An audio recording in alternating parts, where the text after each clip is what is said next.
All right, welcome back everybody for the second lecture on cluster algebras then. Right, so where we are in our course overview. So last time we talked about the definitions and the basic properties of these cluster algebras. And so today we're going to talk about the very particular and very important class of cluster algebras that have been studied a lot. And these are the ones coming from surfaces. So they mentioned these briefly in the last lecture, where these are all examples and pretty much the big infinite class of examples in the class of cluster algebras of finite mutation type. So that's a big infinite family. The rest are sort of, you think of as exceptions. But when you think of finite mutation type, these are the cluster algebras we are talking about. Okay, so the course class overview for today is we're going to start with surface triangulations. Then we're going to be able to define cluster algebras associated to these. And at the end, we're going to talk about something called the expansion formula, which is a way to get cluster variables directly from the surface without having to do mutations. And I see that there is a question. Yes, I wanted to ask you about the definition of cluster algebra. So, in definition of cluster algebra, it is generated by the cluster variables, and as I understood, it is generated in the same way as we generate a ring. So, we take all the finite sums and finite products of our elements and build in such a way That's cluster right, algebra. with Yes. coefficients in Q. So we take finite sums and the products with coefficients in the rational numbers, yes? Yeah, so we can rescale everything by elements of Q. Okay, thank you.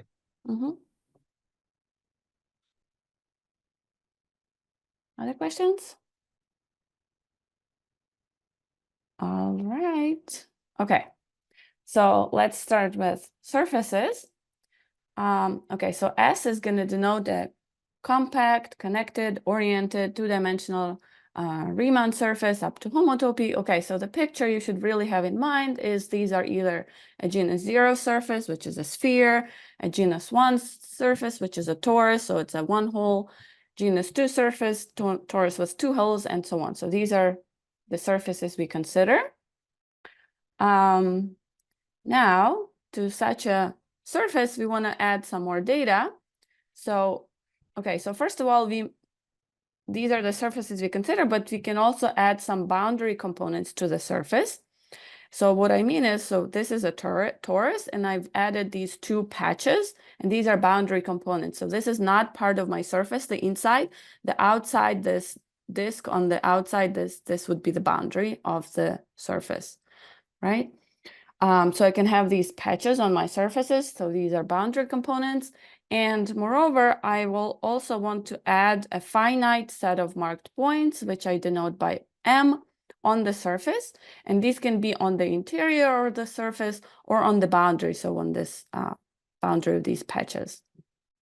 Okay, so these are just some examples. This is the torus with two boundary components and some marked points. These are in blue. This is a sphere with one boundary component, and it's actually homeomorphic to a disk, where you think of enlarging and enlarging this boundary component until what's left over. So this would be the boundary of this shaded thing. And then the inside is what's left over, and that's a disk. So I have these three marked points on the boundary. These are these three marked points in my disk. So disks are sort of very nice and basic example of these surfaces, which we're going to use a lot in examples because it's much easier. You don't have to worry about these holes. A disk, for example, with two boundary components would be homeomorphic to an annulus. So this is the inside, and we have these two boundary components, this one and the outside one, and my surface is whatever is in between. Okay, questions here? So is the boundary component a closed curve on the surface? Yes. Okay. Well, you have to say what is the inside and what is the outside as well. Thank you. All right. And okay, so marked points, which are in the interior of S, they are sort of slightly more complicated to deal with in our setting, and these are called punctures. So marked points on the boundary is, these don't have a name, but the interior are called punctures. And then sort of for technical reasons, whatever comes next, we have to avoid these somehow very small surfaces. And it's not really a big deal to avoid them. These are really small set of examples. So we don't want to consider a sphere with less than or equal to 3 punctures. We don't want to consider a monogon. So a monogon is this disk with one marked point on the boundary, and then we don't want a monogon with 0 or 1 puncture. So these we want to avoid. A digon is again a polygon or disk with 2 marked points on the boundary and nothing on the inside, and a triangle without punctures. Okay, so these are just somehow too small and they don't yield anything interesting. But for everything else, there's this whole other zoo of examples that we have.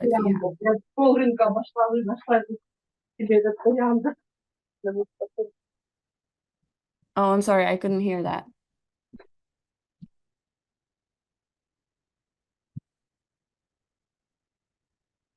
Is that a question? Maybe the mic was on. But I have a question. Why do we mark points? Okay, you will see in a second why. So this is the initial data. Like we're gonna start with a surface and the set of marked points, and to that we're gonna get a cluster algebra. Okay, so that's a way to associate a cluster algebra. Okay, we need some more of the surface background stuff and definitions. So what's an arc? An arc gamma in my surface is a curve in the surface such that we have the following 4 conditions. So the first one, the endpoints of gamma are the marked points M. So it has to start and end at a marked point, at a blue point. Now, except for the endpoints, we want gamma to be disjoint from M and the boundary. So it has to be really on the interior of the surface, and it has to be disjoint from M and the boundary of S, except for the endpoints. Now, so we don't want gamma to be one of the following. So we don't want a gamma, so we don't want to have a marked point and a gamma starting and ending at the same marked point, and there is nothing on the inside. So this arc, you would be able to contract onto a marked point. So this is what we don't want. If there was some other stuff on the inside, that would be okay. And here we also don't want, so this is boundary, let's say. These are 2 marked points. This is a boundary segment of my surface, and I don't have any more marked points here. So exactly this situation. And there's nothing on the inside as well. So in this case, this arc gamma, you can think of homotopy it to the side and make it be the same as this boundary segment. And again, this is the gamma we don't allow. And lastly, we don't want gamma to have any intersections, self-intersections. These are also we don't consider that to be an arc. And lastly, we always consider these arcs up to isotopy. So we fix the endpoints, and then you're allowed to deform it in a smooth way, such that you fix the endpoints. Okay, so let's do some examples. So here's an example of an annulus. The blue are the marked points, and this is the perfectly nice curve gamma 0. Okay, so again, same surface. Look at this curve gamma 1. Okay, just a bit more crooked, but if you think of deforming it in a nice way, smooth way, you can actually deform gamma 1 to be gamma 0. So these two are actually the same curve, the same arc, I just drawn them differently. So this is an arc. Now this gamma 2 is not an arc. Does anybody see why not? What does it violate? The whole, like it's not homotopy equivalent to gamma 0, say, because of the whole, it cannot be contracted to. So this one cannot be contracted. So this one is bad, right? Because it satisfies this, it violates this condition. Okay, I can homotopy it upwards to this boundary segment. Does that make sense? This is a boundary segment. It has nothing, it's this.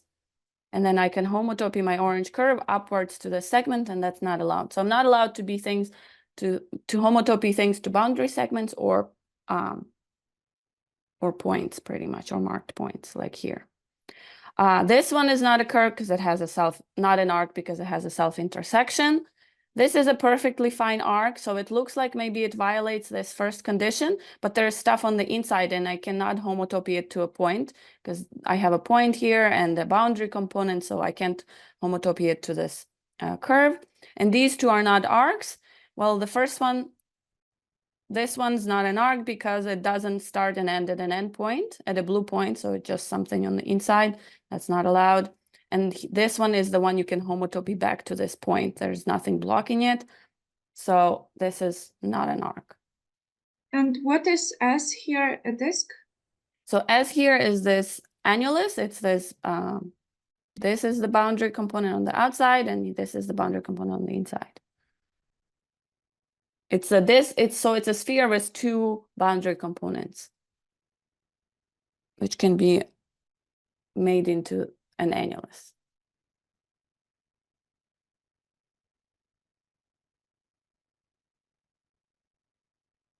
All right. Excuse me.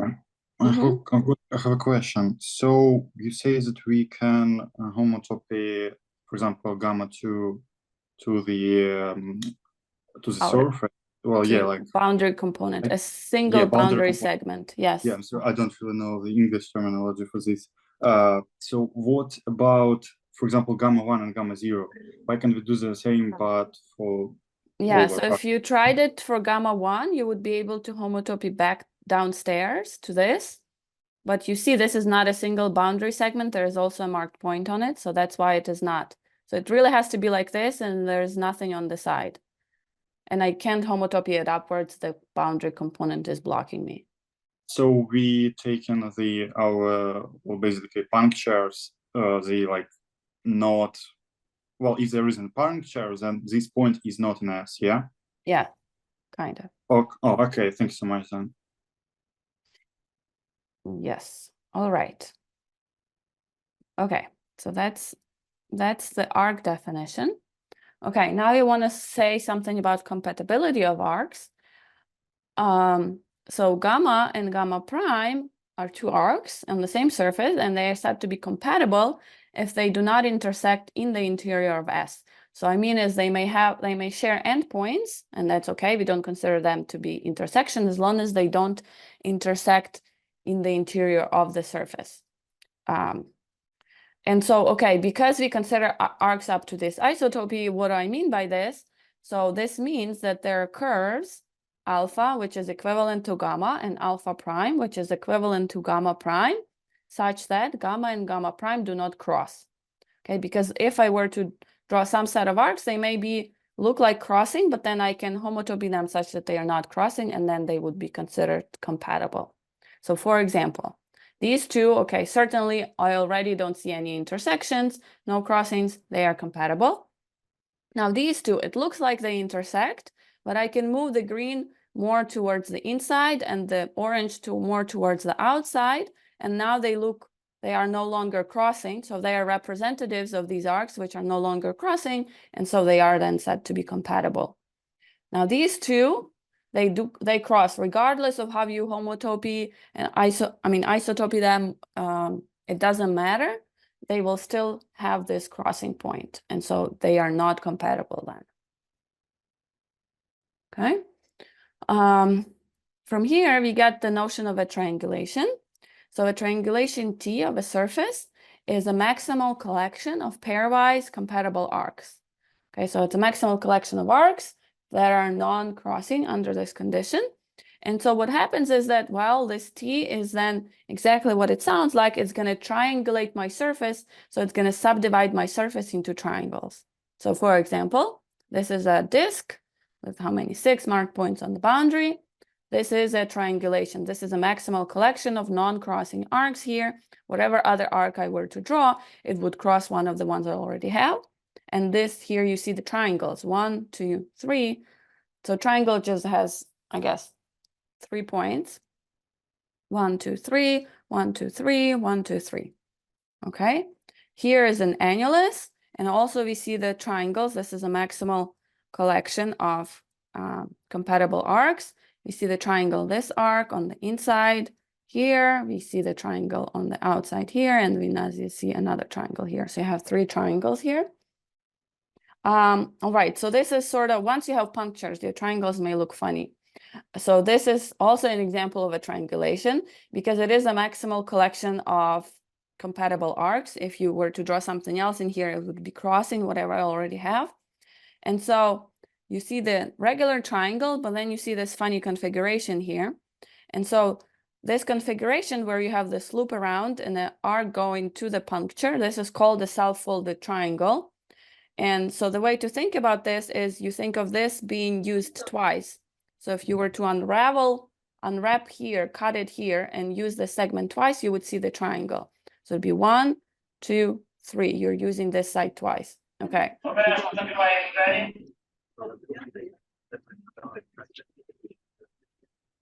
I'm sorry, is there a question?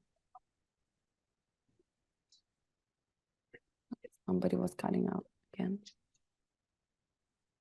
All right, please do interrupt me if there are questions. I know this is kind of weird. And this, okay, because this does cause someone have to treat these guys somewhat special. And so this arc is called the radius of a triangle, and I think this one's generally called the loop of this self-folded triangle. If you have no punctures, no these interior marked points, you don't have these self-folded triangles, and your triangles actually look like triangles. Yes. Question. Yeah. Does there have to be space between this shaded area and the border? There have to be a space. Oh, here? Well, otherwise, if you think of contracting it to the point, then I just think of it as being a puncture if there is no space. No. Do you mean like here? I mean the border of the disk. Like we have this, yeah. This. So we have this outer disk. Yeah. And it has to have something on the inside. Yes, I need to have some surface on the inside. Yeah, but can like this shaded area be like stuck to the border of the stuck to the disk? Then it's kind of like 2 borders, and I don't have any interior for my surface. This white stuff here is the interior of my surface. I want to have non-empty interior. But I think I understand the question. If the question is, could it be like this? Could it be here? The whole. Yeah. Oh. Sure. But then I would want to think of it like, okay, so you don't want to have like these 2 stuck components. I would think of it then this component being part of the outside component as well. Like you don't want to glue 2 components next to each other, because then like there's one component and one boundary component. If I were to glue them at this, I don't want to have like this non-smooth point. I would just think of expanding it and have one big component. Okay. Okay, yeah, sure. Yeah, thanks.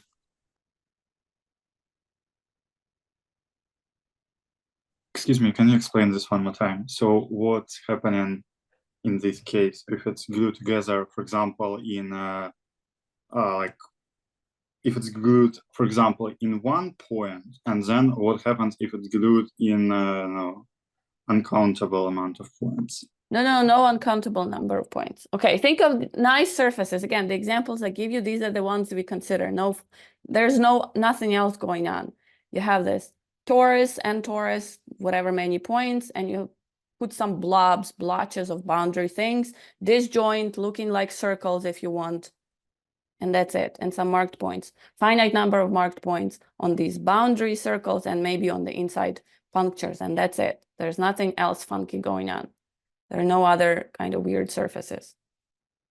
Okay, what then happens if we have one point of connection between the shaded region and, for example, boundary of S?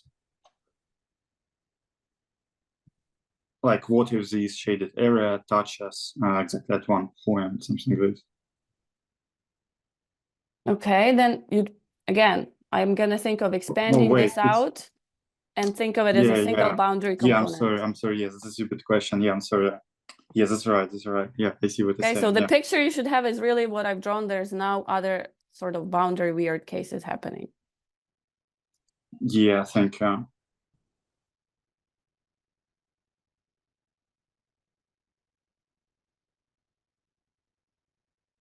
All right. Okay, so we have a surface, we have arcs, we have triangulations. All of the surfaces that we have do admit triangulations. Once you put in marked points, things are good. Now there's a notion of something called a flip, which should remind you of something. So if you look at an arc gamma in a triangulation, where gamma is not a radius of a self-folded triangle, so except for if you have self-folded triangle, I don't want to take this to be my gamma, then a flip of the triangulation at the arc gamma, by definition, is the unique new triangulation T prime, which can be obtained from the old triangulation as follows. So you start with triangulation T, you remove the arc gamma, and then there is a unique other arc gamma prime, which is different from gamma. So you take out a gamma, and then there is a unique other arc gamma prime, such that the result is still a triangulation. And so the picture really looks like this. You have a triangulation, you have an arc gamma. Remember, your surface is subdivided into triangles, so it will lie in two triangles. And then if you take out gamma, there is exactly unique other arc you can replace it by, such that the result is still triangulation. So the outside of this is already subdivided. You're not allowed to touch it, but you can replace this gamma, but this unique other sort of diagonal in this quadrilateral that you see, and the result is still a triangulation. Okay.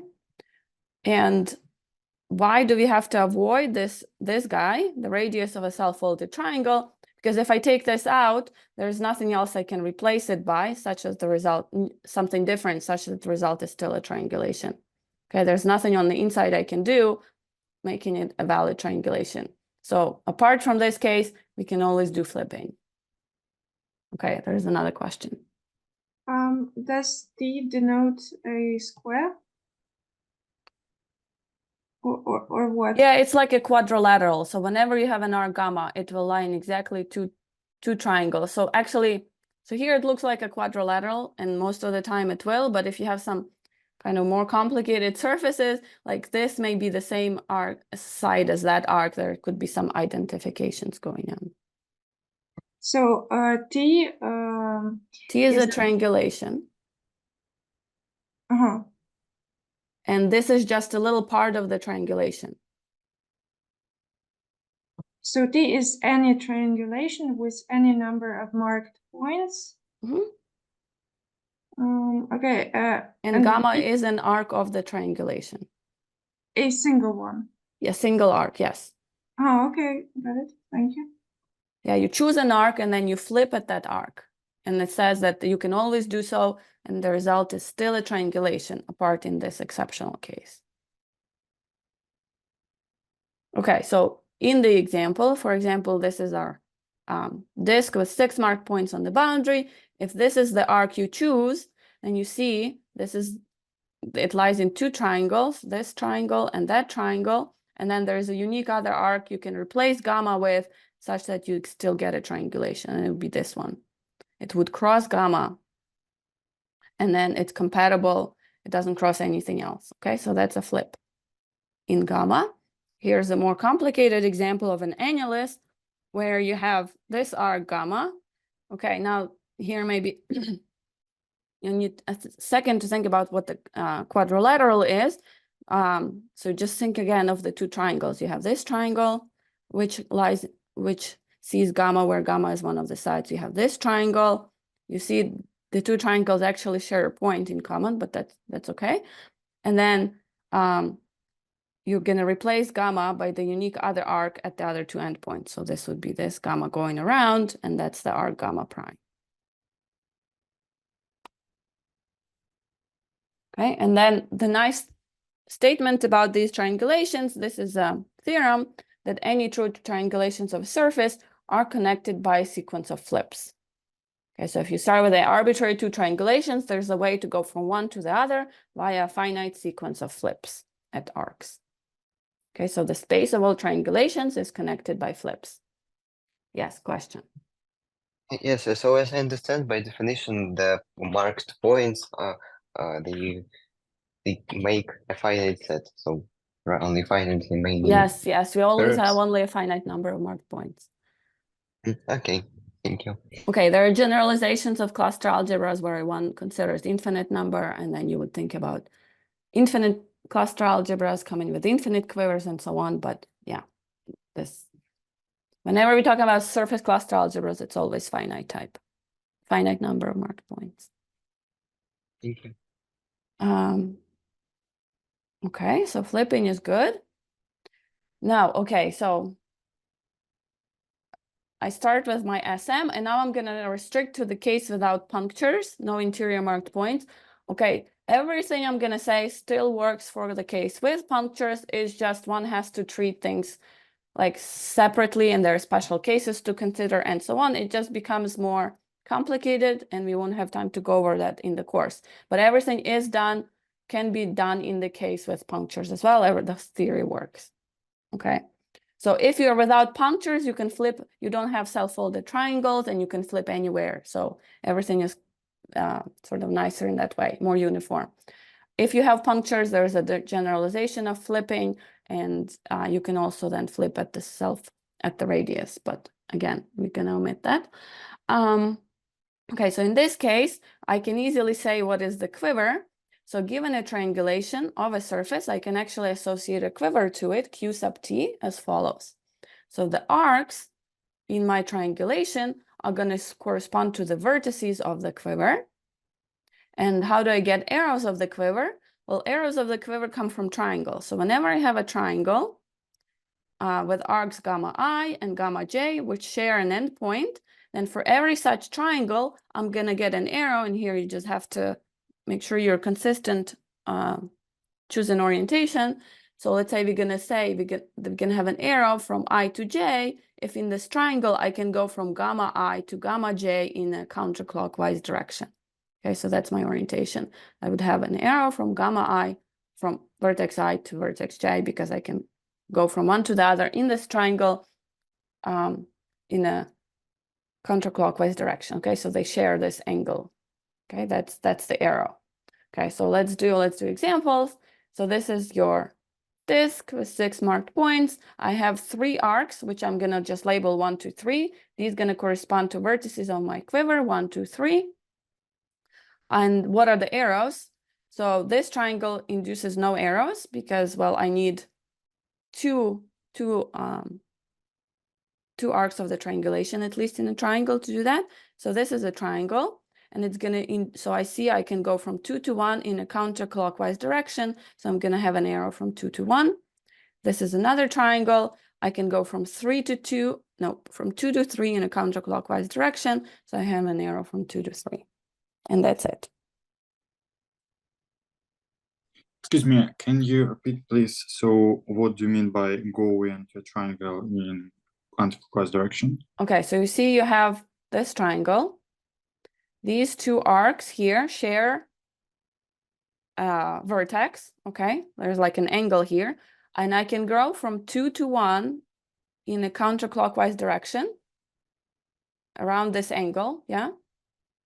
Which means this is going to induce an arrow from 2 to 1. I see. Okay, thank you.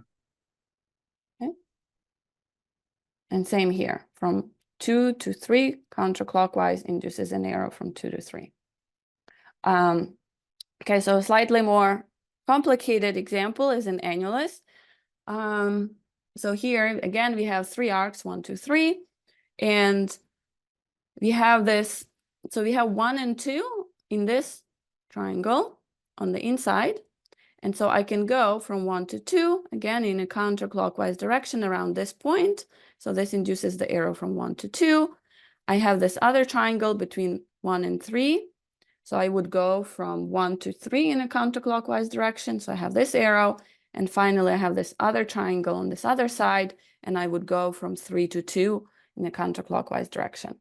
So that's 3 to 2. It looks like you're going in a clockwise direction. Yeah, from 1 to 3. Every it is time. clockwise direction. Nope. every time. So 1, 2, 3 is here. This is the triangle. Yeah. And I'm gonna go this way around, this way around, this way around, this way around. So 1, 2, 3 is So, canonical, okay, but you in the think of like, triangle. okay, deform the triangle so it looks like a triangle. I see the confusion. Okay, And I'm- okay. Because I thought that you're going around the vertex, around the puncture.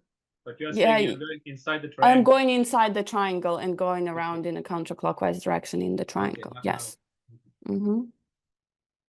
Then could you explain, please, again, what is this going counterclockwise? Okay. Again, think of the triangle and you really deform it to look like a triangle. Okay, so this would be, okay, it's like really this picture that I have here, the triangle. You have this arc and you have this arc and you have this point between them, and I'm inside the triangle and I'm going from one to the other in a counterclockwise direction inside the triangle. Or think of it, I can go from gamma I to gamma j by moving this endpoint in, I guess, a clockwise direction from this to that end. Oh, so we imagine a little human sitting on inside, yeah. And going to another middle on the border. Yes. Got it. Thank you. Yeah, you have So to we embed move- yourself inside the triangle maybe to see this. So we should move in such a way that on the boundary of a triangle, this triangle is at left of the person who walks.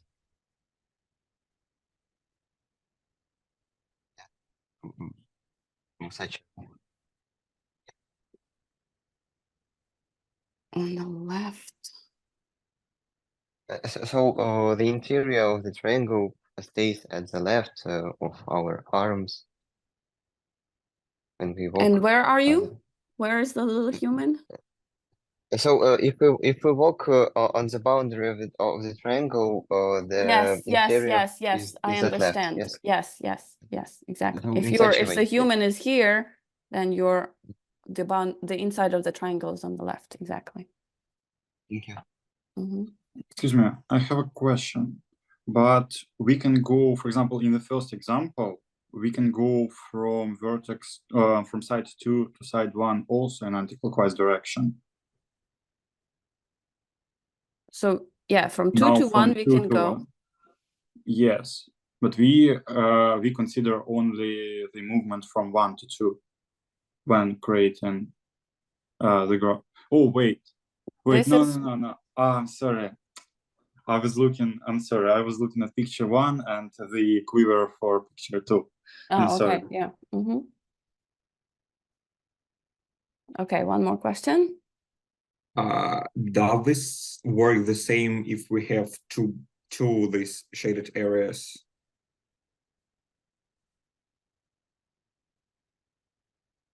Does it work the same if we have 2 shaded areas? So, I mean, this has 2 boundary components, so this would be 2 shaded areas on a sphere. Yeah, because I mean, can I annotate here?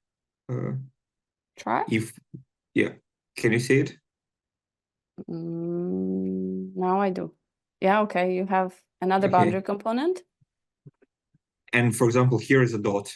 Okay. And could we, for example, connect it this way then? Well, now you see crossings. That's not good. This is not a triangulation. Now, if we delete the 2. Yes, sure. Then you want yeah. to complete it to a triangulation. Okay.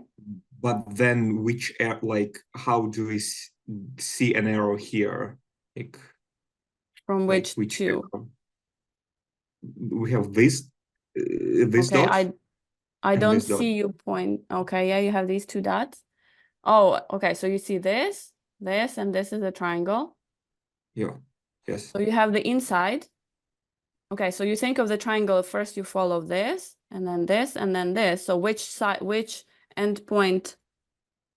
Oh, this is not a triangle then, because this is on the inside and this is on the inside. You actually have 4 points. 1, 2, 3, 4. It's a quadrilateral, so you need another arc going in between them in order to have a triangulation. Ah, okay. Okay. Yeah, makes sense. Thanks. Mm-hmm.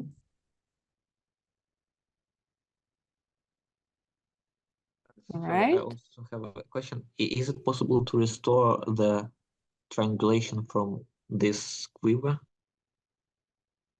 Good question. So if you know, okay, so the quiver does not determine the triangulation. There will be numerous triangulations in here that will have the same quiver. They will look different. It's not just a trivial thing, but they will all have the same quiver. And is it possible to find like two non-homeomorphic surfaces That have which... isomorphic quivers? No. Huh. So yes, yeah, that's a good question. All right, so we have a triangulation, we have a surface, we have a triangulation, now we have a quiver. And now next proposition says, well, the flip that we defined where you take out one arc from the triangulation and replace it by a unique other one, this is exactly the quiver mutation of the associated quiver at the vertex I. So meaning if you do a flip from T to T prime at the arc gamma prime, to T you can associate a quiver Q sub T, to T prime you can associate a quiver Q T prime, and actually to go from here to here directly, all you have to do is mutate at the vertex I. So flipping arcs corresponds to mutating of the quiver at the associated vertex. So everything is kind of very nice. Make sense? So here, for example, if I were to flip at vertex 3, I would get this arc which goes all around. And the quiver for this other triangulation with this arc going around would be the mutation of this one at the vertex 3. So things are well behaved. Okay, so from here, we can finally define our cluster algebra. So given a surface with a triangulation, the surface cluster algebra associated to this T is just the cluster algebra associated to the quiver coming from the triangulation T. Okay, makes sense. And now in this case, we have the following bijections, which is really, really nice. So the cluster variables in the cluster algebra actually correspond to arcs in the surface. So every arc in the surface corresponds to a cluster variable in your cluster algebra. Then these maximal collections of compatible arcs, which are triangulations. So the triangulations in the surface, they exactly correspond to seeds. Given a triangulation, that's a collection of arcs, which is giving me the set of cluster variables. And then the T is going to give me the quiver. And then lastly, if you do flips in the notion in the surface, this corresponds to mutations on the level of the cluster algebra. Okay, so in this way, the surface picture completely sees the cluster algebra picture.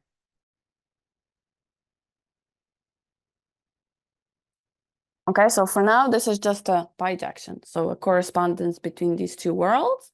And okay, so one thing to note is that these cluster algebras, they generally have infinitely many cluster variables because, for example, if you have an annulus, you can go around and around and around before from the outer boundary to the inner boundary before kind of stopping. So you generally have infinitely many arcs, so you have infinitely many cluster variables. But as we know from the theorem from the previous class, these algebras are of finite mutation types, or only be finite number of quivers associated to these infinitely many triangulations. So you have infinitely many triangulations, but the quivers they will see would only be a finite number. Okay, so that's interesting.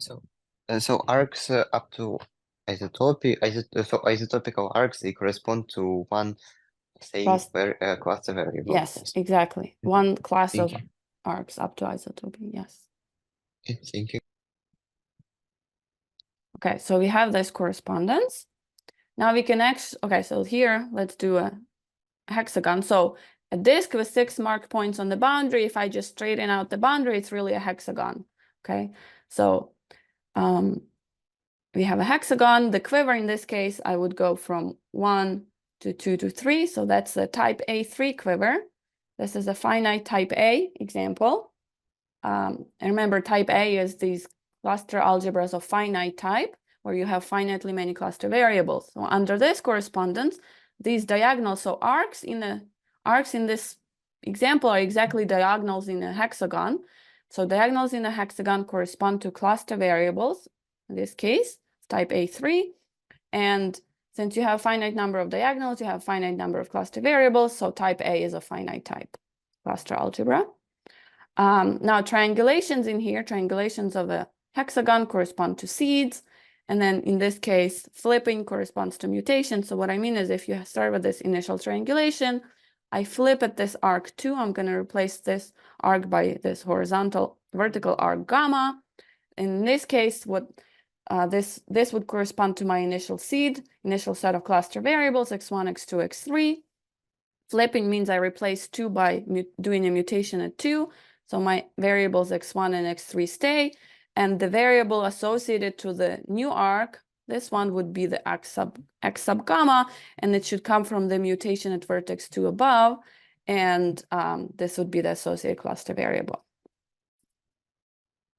Okay, and so then maybe a natural question is, well, okay, so the geometry of the surface is this cluster algebra, but can I get these expressions for these cluster variables without having to do flips and actually mutations? Yeah, so if I want to understand this one, I would have to go back into the surface picture, do the flips, and do the associated mutation. Now, it's kind of somehow a long process, and I would like to maybe understand how to get this cluster variable without having to do mutations. I see this already, a lot of combinatorics happening in this picture. So can I just read off the cluster variable for gamma in this picture without having to go around into the cluster algebra world?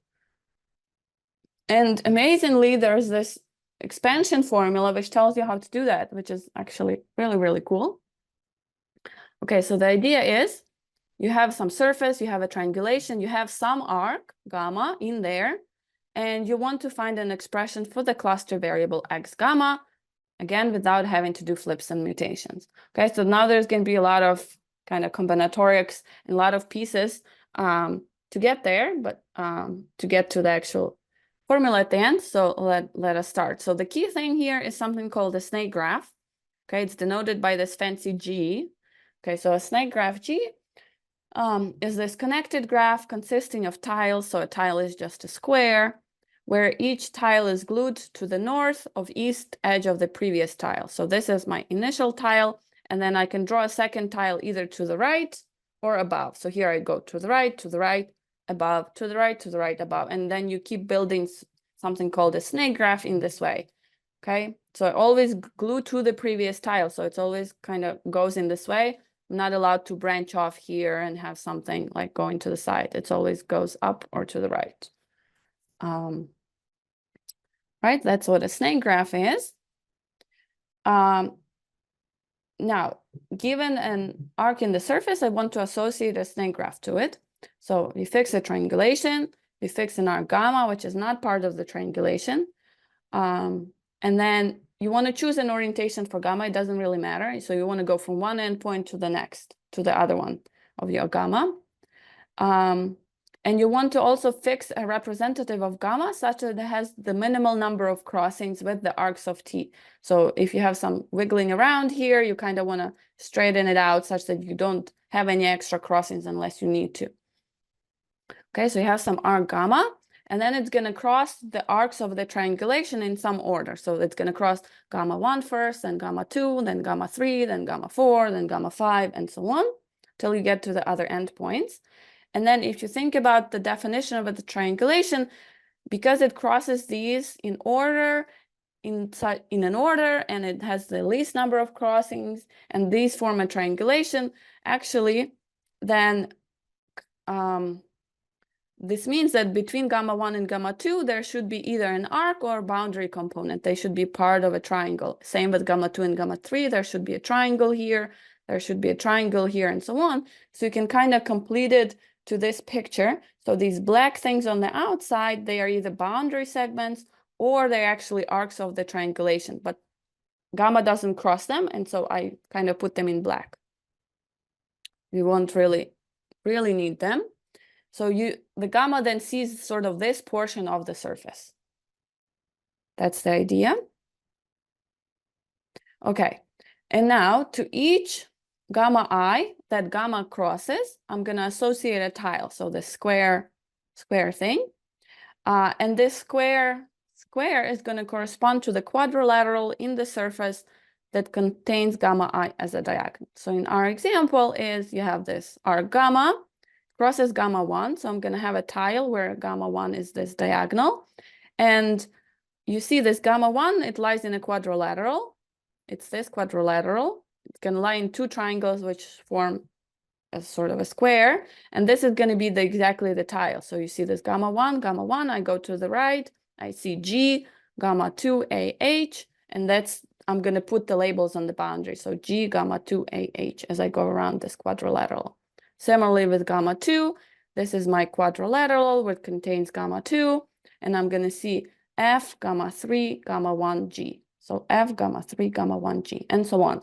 So each thing you cross, you can associate a tile to each arc in the triangulation. And now we want to create a snake graph. So I need to tell you how to glue the tiles together to make this snake graph shape. And the rule is as follows. Okay, so I'm going to look for 3 consecutive tiles, gamma I, three consecutive arcs, which is going to give me 3 consecutive tiles, gamma I plus 1, gamma I plus 2, and then you do the following. So if gamma crosses 3 arcs, and these 3 arcs share an endpoint, so this is what we say is a fan configuration, so they all start with the same endpoint, then the snake graph you're going to get out of it is bendy, so it's going to have a zigzag shape. So it's going to be either look like this or it's going to look like that. All right. And on the other hand, the 3 arcs that you cross can form sort of a zigzag shape. Okay, they don't have an endpoint in common.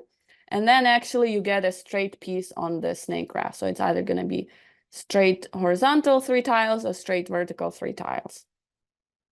Okay. And now you want to glue them such that you satisfy this rule. And moreover, you can sometimes glue them right away.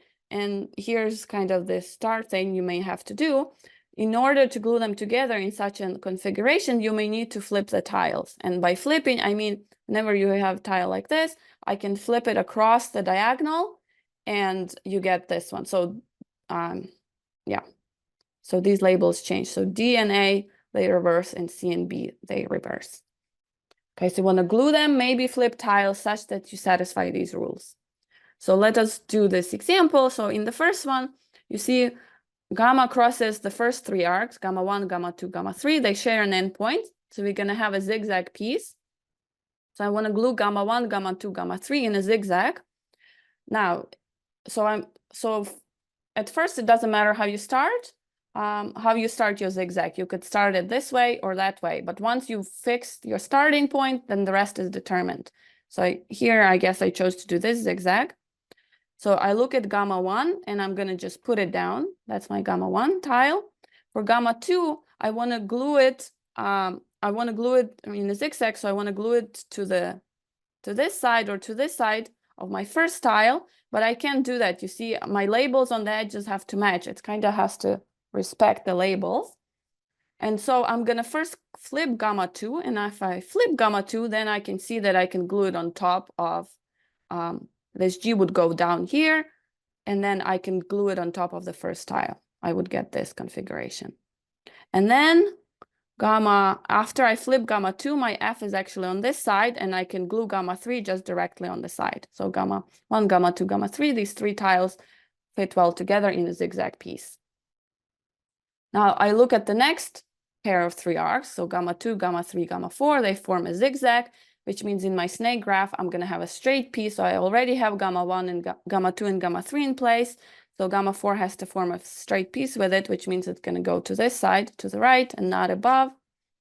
And so can I glue a gamma 4 right away? And it doesn't look like that. I actually have to do a flip first in order to glue gamma 4 in this way. It's actually a flip and then some more maybe rotation to glue it here. And then similarly with gamma 5, it should be a straight piece so I can keep gluing it on the right. Okay, so you want to like rotate and maybe flip your tiles such that you satisfy these rules and such that whenever you glue along the boundary edges of the same label. Okay, and there should be, and there is really a unique way to do this unless you sort of didn't up to reflecting. So I can reflect this across the diagonal. And so this graph I would actually be, you could also get another possibility for this graph, sorry, is going to the right and then up. So it would have this type of shape instead. So that's the only two possibilities. But then they will have they will produce the same output at the end. So it doesn't matter for us. Okay, so you start with the surface, have a triangulation, you have some arc gamma, you see how it crosses the arcs of the triangulation, and then you glue the tiles accordingly to get something called the snake graph. Okay, now we want something called a perfect matching. So a perfect matching of a graph is a general, is just a general definition. It's a subset P of the edges such that every vertex is incident to exactly one edge of P. So for our snake graph, small snake graph example, these edges in orange, these are the edges in the perfect matching, because every edge inside of my graph, every vertex of my graph, so I think of vertices as these vertices of my tiles, okay? So these are the vertices. Every vertex appears in a unique edge of this perfect matching P. Everybody is covered and covered exactly once.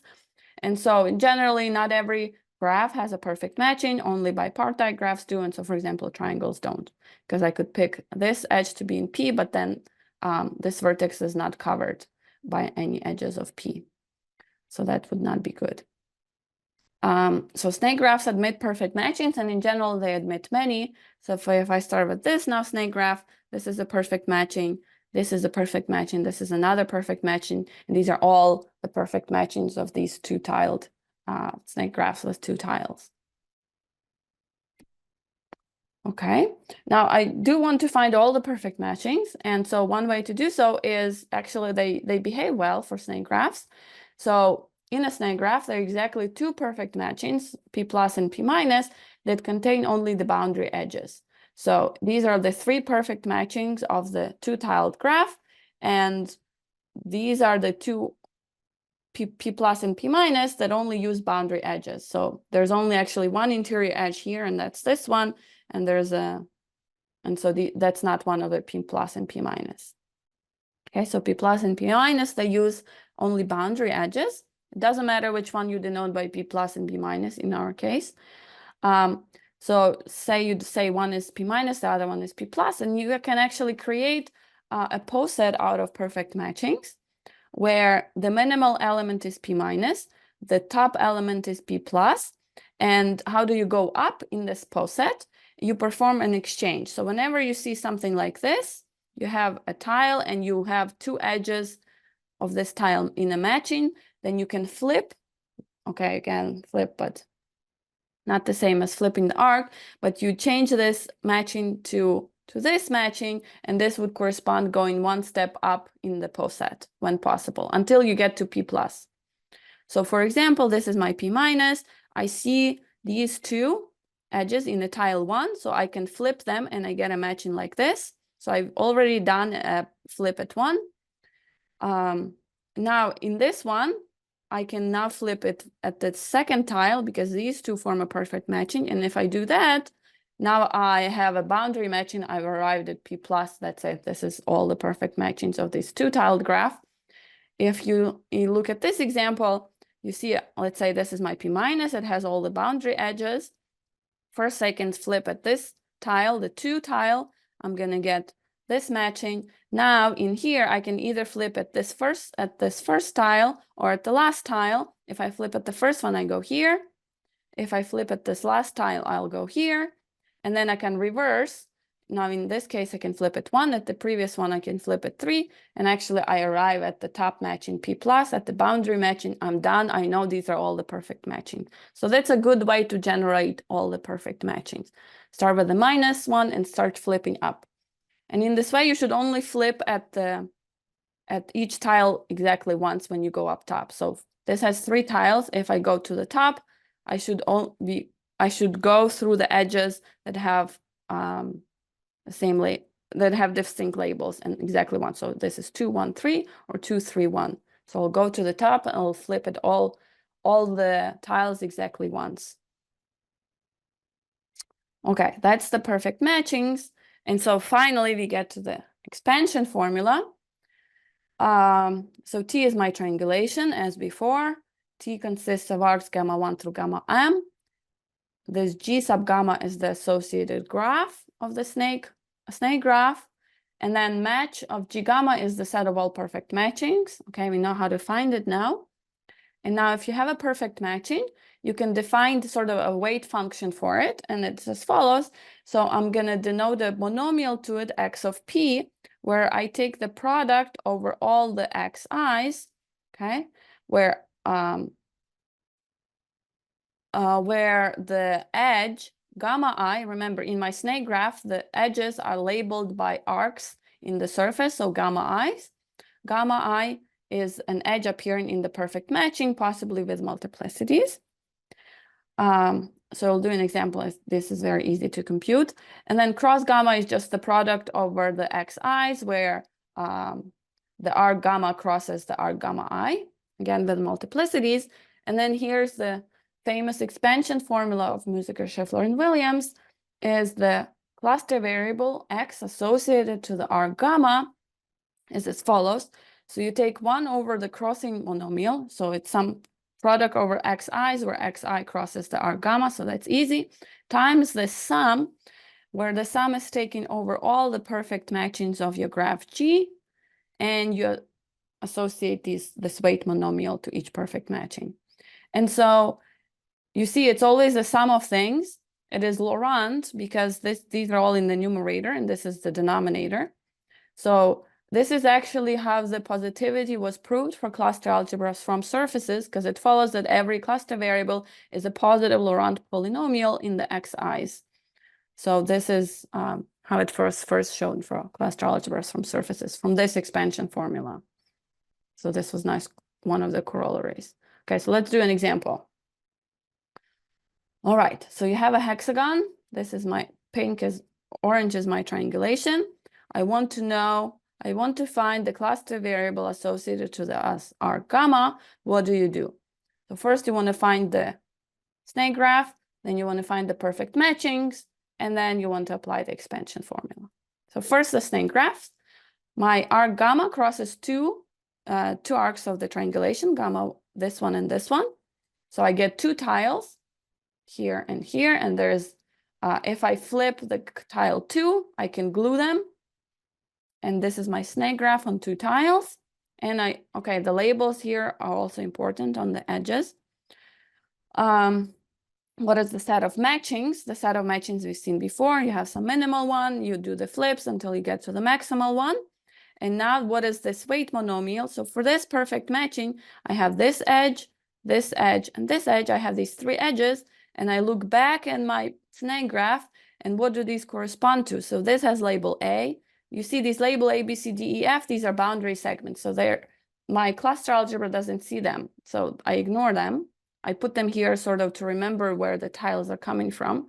Otherwise, may get lost. So this is A, so I don't associate anything to A. This is a 2. 2 is an arc in my triangulation, so this would correspond to the variable x2, so I put it here. And this is, again, a C. C is nothing, so that's it. So this perfect matching gives you a term x2. Similarly, this perfect matching uses these 3 edges. This is B, this has label 3, this has label C. Only the 3 contributes, and this gives me a variable x3. And then last perfect matching is as follows. It uses these 3 edges. Again, only this bottom edge with label 1 is going to contribute, and it's going to take x1. And so my cluster variable is as follows. It's 1 over the crossing monomial. Crossing monomial is just the tiles that are crossed. So x1 and x2, x1, x2. And then sum of these weighted monomials from the perfect matching. So x1 plus x2 plus x3. Okay, so that's the cluster variable associated to the arc gamma in this example. Okay, let me maybe go through one more example, and almost out of time, so I'll stop there. So here's one more example. So this is an example of an annulus. and the green arc is the arc gamma. You see it winds around twice kind of until it reaches the point.